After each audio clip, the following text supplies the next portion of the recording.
ก่อน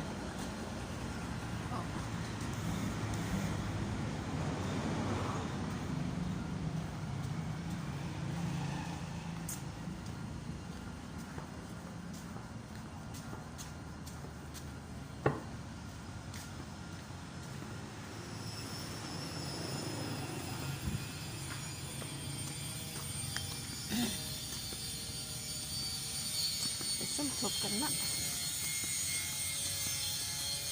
เฮ้ยเฮ้ยแม่ถ้ากินนั้นบอกกินข้าวอ่ะพอข้าวมามันยังกินได้หนึ่งพวกตัวเลยก็เห็ดแห้งผมบอกนี่ซื้อมาเต้พุ่นได้ซื้อมาเต้เสียหยาบุรี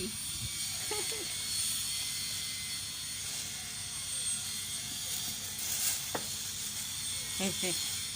ด็กตีได้นี่แหละ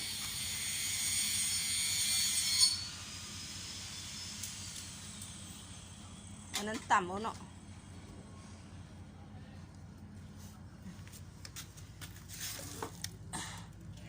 ทางแล้ว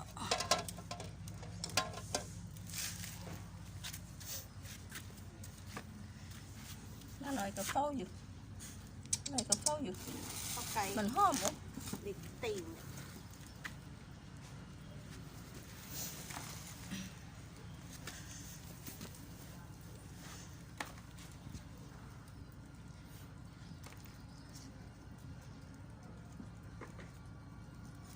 ตัวมันนั้นบ่ท่าสักได้อีกตัว no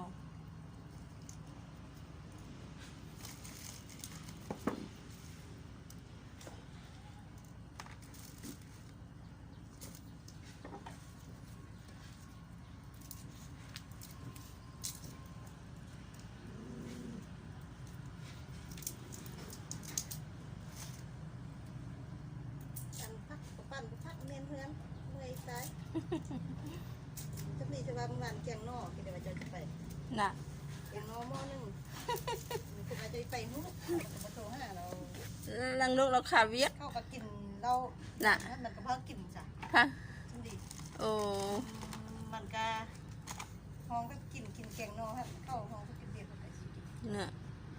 พ่อได้ไปหันเขาเลี้ยงช้างนั่นเองอ๋อเลี้ยงเบียร์น่ะเราพวกอันเอาให้กินน้ำก็อาทิตย์หน้าเราอันนั้นมูเราอันไปอันนั้นอ่ะพี่น้องมูไปต่างประเทศสู่ขั้นตีค่ะเรากินอย่างชุ่มกินแค่นั้นมันก็คิดว่าโอ้เนาะกินแก่กินชุ่ม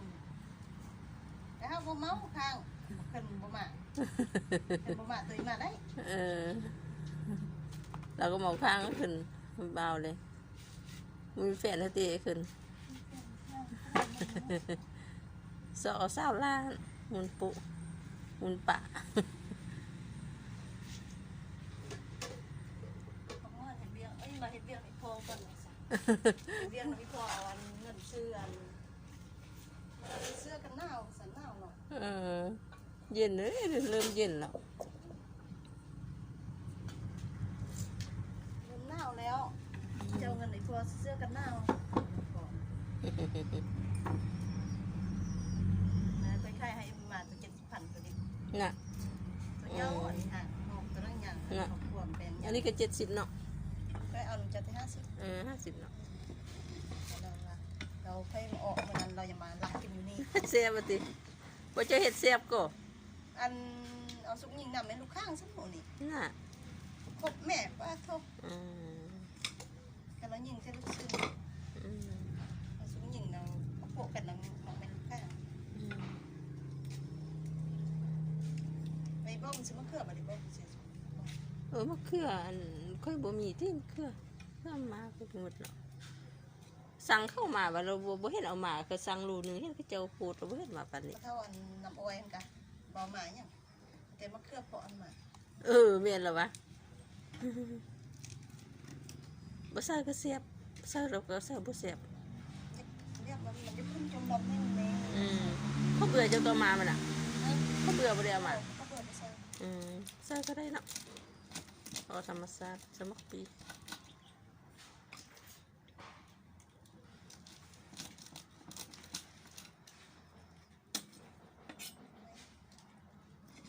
เครื่องติอันนี้ มันคิดว่าจะกับนกไปหูแกงนอกป้าเสียบบ่นอกมา อิ่มเบิดเราได้เนาะเราดูเนาะ ซอกไปยากนี่ น่ะปลาสุกก็ยังติกินนะ เนาะ มันไปเรียกเสิน เรียกเอาเข้าตำเข้มนั่นแหละ นี่เนาะน้ำมันเนาะก็ได้ห้าก็ได้ มันก็ได้เนาะมันก็ได้เนาะ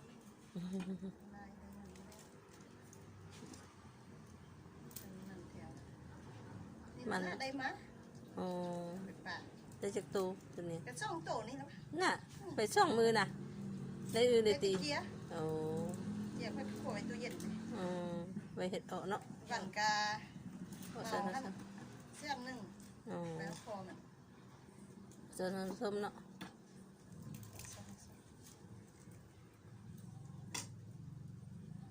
ยางไว้ก็ได้ยางไว้เลยค่ะห้องยางแล้วออกเสีย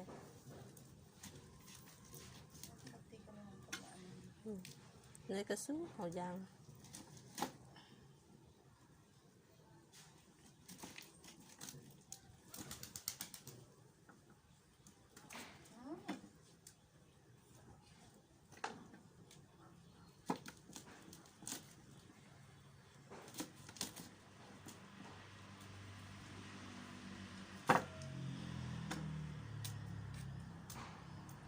เราจะไปไว้ทัดแข้งหรอ บ่ได้เสิร์ฟคาดแข้งก่อน เราไว้ทัดแข้ง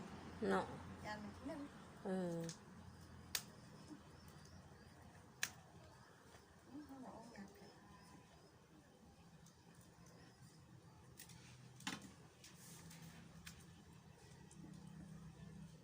เกี่ยกันใกล้ตำบ้านกันปุ๊บ เนาะ บอกกันจ้ะให้ป่ะ เอาไว้กิน เป็ดกับประตูอยู่ไปเอาเราเห็นไป อืม เรื่องนั้นนี่สั้นไปที่ เอาไว้กินก็ดีบ่ได้ซื้ออาหาร ซื้อมันก็ไม่ยากอ๋อแต่อันนี้เทกินชุบมือได้หอมไปเกี่ยเทดุนกินทีนึงยังเปิดอะไร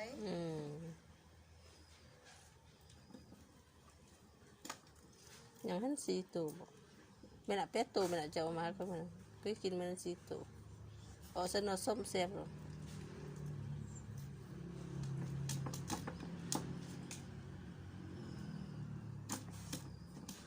ไอ้บนมาเลยมาแวะกินนิดดิเจ้าไปตั้งเศร้าไหมล่ะบนนั้นเป็นข้าวน่าเสพ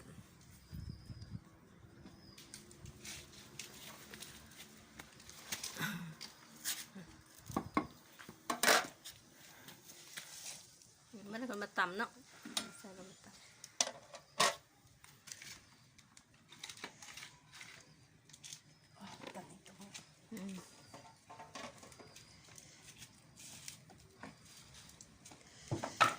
แล้วเกือบเป็นหัวเสร็จแล้วนี่ลูกปีก็เซอร์นำกันเลยนะ หมดขนาดหมดไล่แท้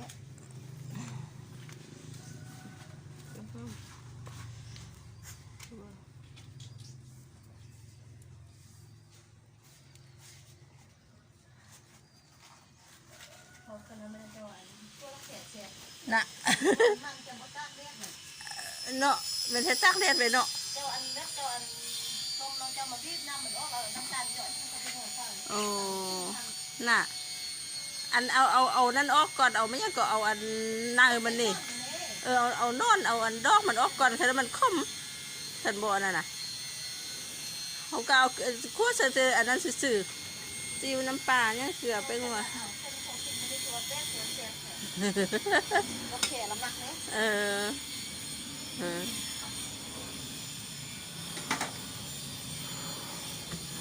ซอยเสือเนาะซอยกัน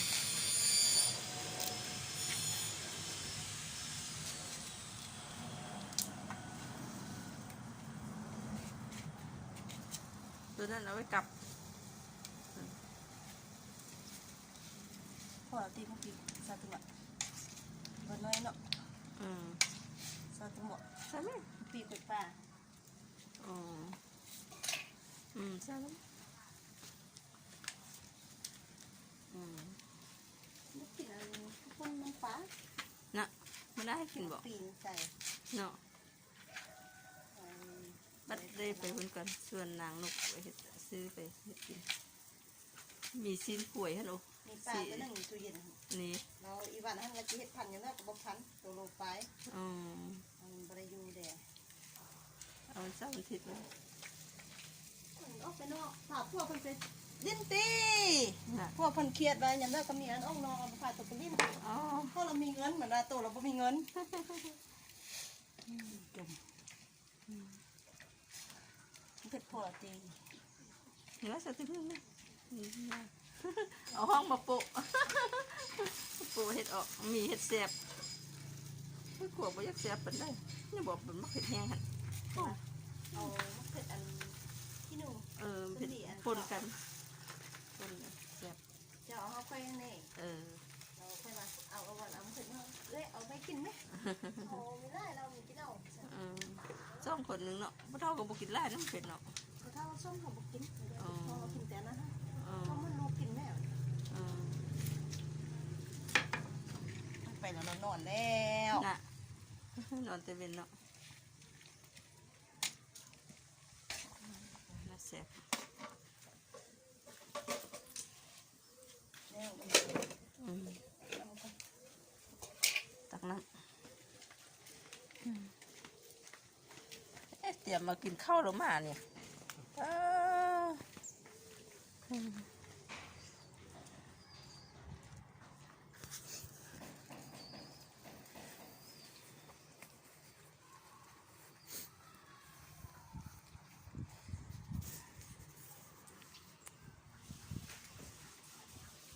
แม่งยังโอ้ต่อแตน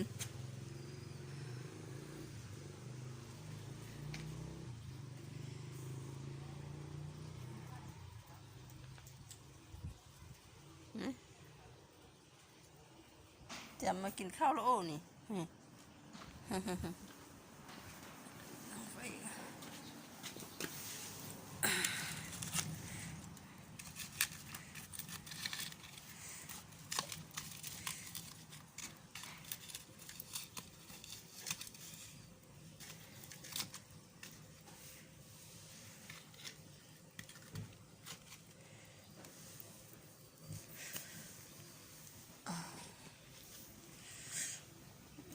สุดเลยบ่รวยละมีผักบัวผักเทียมเผ็ดเกลือแป้งนัวนะสาระนะมักปีหอก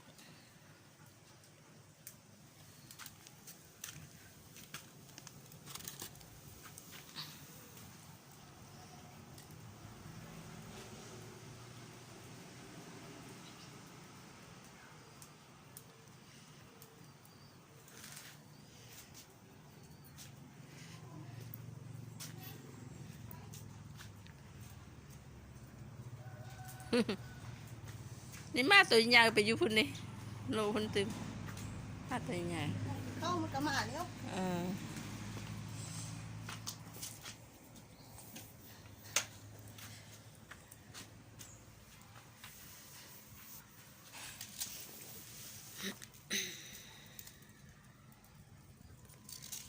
ทับเซอร์ไหมน่ะ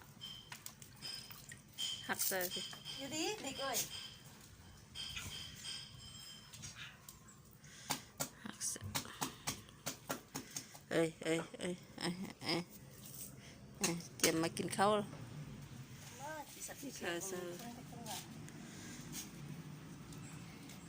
ลายปิ่งผสมตึม ปิ้งก็ได้จะปิ้งกับแล้วเราก็ข้างไว้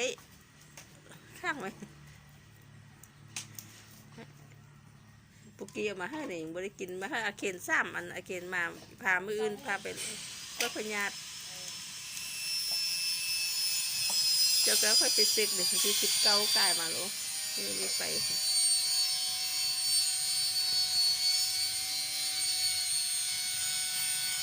ตัวดำถ้าใส่นั่น ไป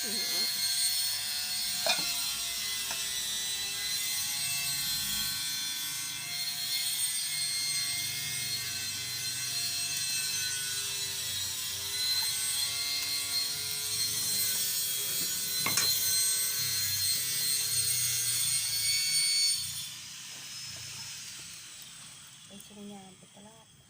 ฮะ หมอน เออ คนอยู่ในบ้านเต็มเลย อืม เอาไปมักใส่เข้า เป็ดเราไปยังมอนคือว่าเห็นกิน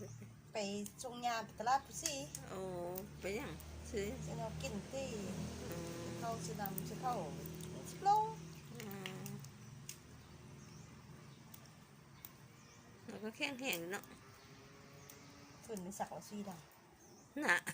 ดังไม่โก ำก็มีติ๋วเห่าดังมาก ไม่ยาเป็นดังไม่โกไม่ตื่น ลูกดีโอ เห่าแทนเร็วเลย เนาะ ดังหมดเอา พอมันลูกแล้วก็เอาเนาะละมันเนาะ ตักปืนให้ซ้อเกี้ยง หลายบดีไปซอกเอาอันเนี่ยก็อันตัวอันพื้นมันเนี่ยก็เป็นห้องมั้ยเนี่ยเอาห้องมั้ยยังอันต่อไม้นี่ต่อไม้อันฮักไม้น่ะแหงลูกดีก่อนน่ะ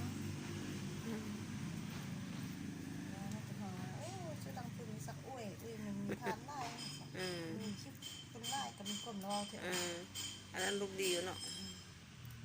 ฮอด80แล้วบ่เนาะเอาเนาะ80 บาท 80 บาทนี่แหละ เนาะหนึ่งแข้งแห้งบ่รังกงรังหยังมันน่ะ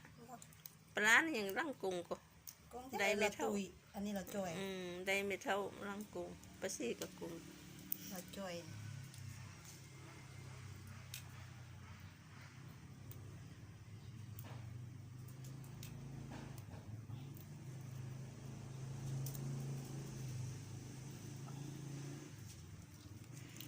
แกนี่ก็เป็นอันนี้หมด ยืนเจือนล่ะ ต้องเก็บมาเรืองานกับเรือ อืม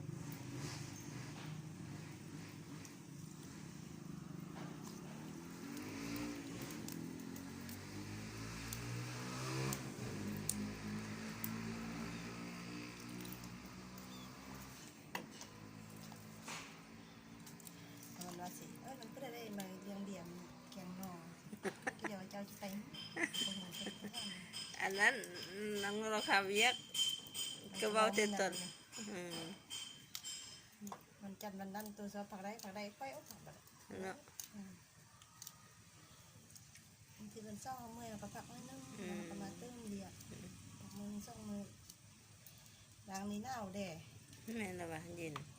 ก็จะแตกหมด อยู่เพิ่นแห้งเย็นเนาะอยู่บ้านเจ้าหมอผู้พึ่งในบ้านเพิ่น มาเต็มงานมาเลยนะส่วนอาเขน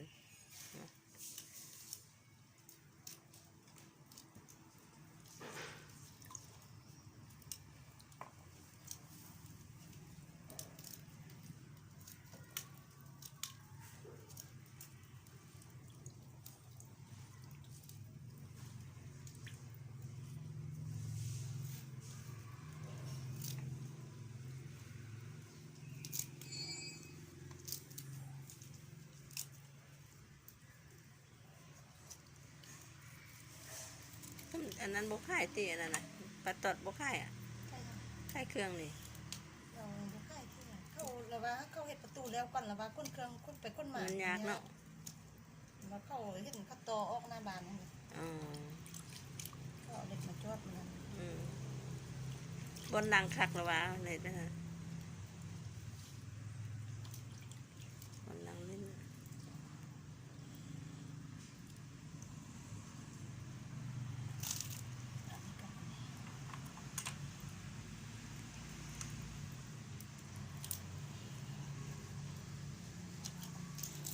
ทิมสตาร์ไฟนี่ คนเนี่ย ถ้าพนังงงท่านะทางไอ้ายทางน้องงงท่ากินข้าว นั่นมะกล้วยเราเอามะกล้วยกับข้าว ให้กินน่ะ กระเท่า เออ อันไอ้มันมาไปวิ่งนึงห้าเมียเพิ่นมาเป็นวิ่งนึง อืม ห้าหน่วยนี่แหละ อืม ลุงเป็ด2 หน่วยลุงเป็ดป้ากินจะไปอิ่ม หน่วยใหญ่เนาะ อิ่มมันหน่วยใหญ่ไป3 วี่นึงพอแม่ไปวี่นึงแล้วถ้าเป็นว่า ว่าแม่บักขึ้นตัดแล้วว่าตัวเอาไปวิ่งหนึ่งถ้าแม่ขึ้นในบ้าน มันวีน้อยแล้วมันหน่วยยาวเนาะ ไปกินไว้หนึ่งแล้วไปป่ะไปเยอะ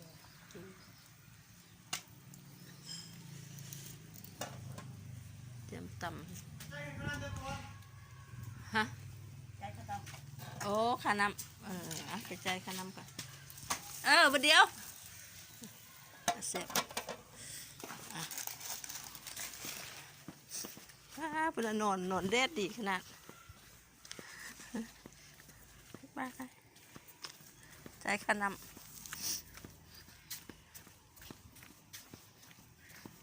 จักตุกเดียวตัวนี้แกนะจะบักใหญ่เลยนะ